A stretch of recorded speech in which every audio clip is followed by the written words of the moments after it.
So in this video we'll be looking at the expected value and variance for continuous random variables. So we're going to use the basis. If you haven't watched the discrete random variables video, I suggest you watch that because we're going to be using that math and applying calculus with it. So let's get started. So first off, they're going to give you a probability density function.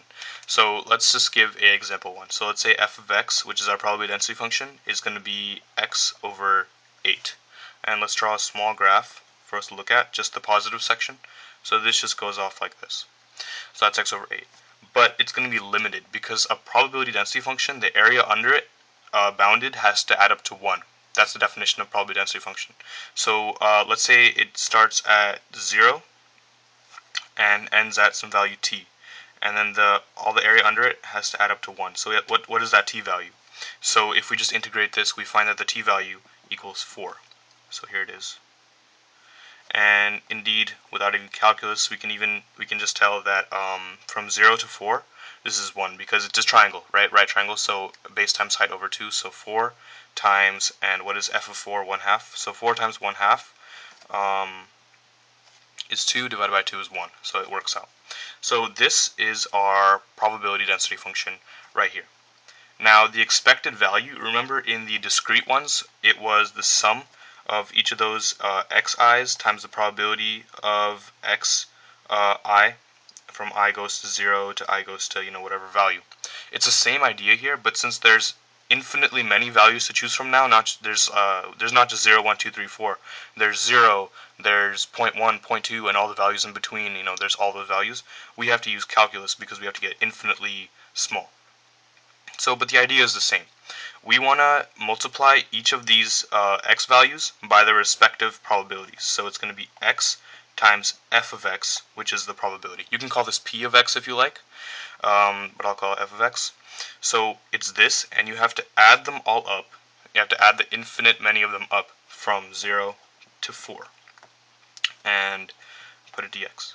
So that it's not that hard to do because f of x is just x over 8. So I'll just take this 1/8 actually out times x. So this becomes x squared. So it just becomes 1/3 x cubed.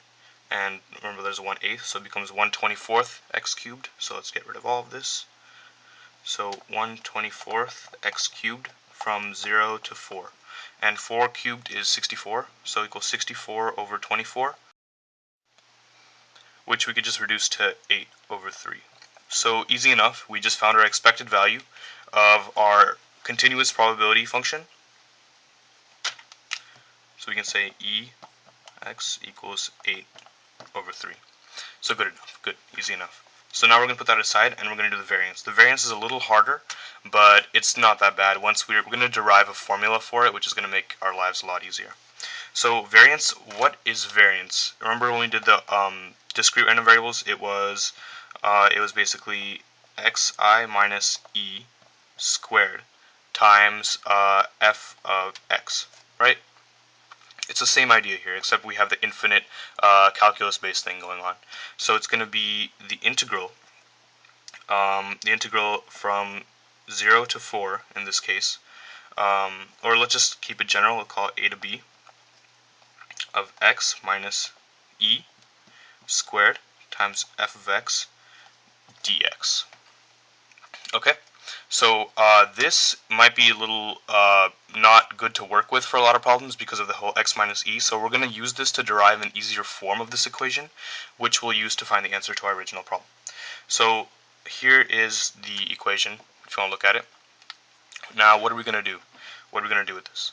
So we're going to have to play with it a little bit. So let's factor this out first. So it's going to be x squared minus 2ex plus e squared times f of x. So I'm going to just play with the inside. We'll put the integral signs back on afterward when we need to. So what do we do now? So we're going to factor this all, expand it. So x squared f of x minus 2ex f of x plus, oh, we're going a little low here. Let me write this above actually. So let's get rid of this and let's go back up here. So we're going to go back up here. We're going to say x squared f of x minus 2e e times x. This is not e of x, this is e times x, plus times f of x plus e squared f of x. Okay, good. Back on track. So then we'll get rid of this. And now this, let's put aside because this is something we'll use. And then remember, this is all an integral sign. So this is, we have so far integral of x squared f of x dx minus integral of, and this minus I'm going to take out. So it's going to be 2e x f of x minus e squared f of x, and put that in brackets or something, and dx. Okay, so now this, it looks a little nasty, but it's going to look really nice afterward. So remember, see there's an e in both, so we're going to pull the e out. So minus e, so we can get rid of one e on each of them. And then what else can we do? So we're going to break this integral up further. So minus, let's just take this down.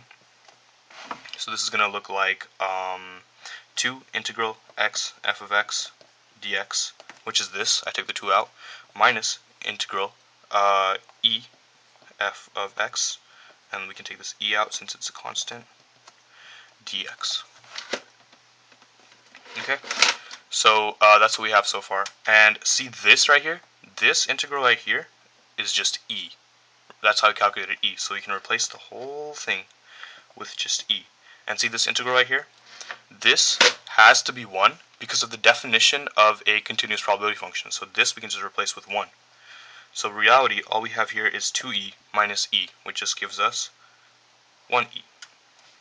And so this whole giant integral that looked really nasty is just e. That is one of the beautiful things about math. And this e times e is e squared. So in the most elegant form, this equation is going to look like integral x squared f of x dx minus e squared.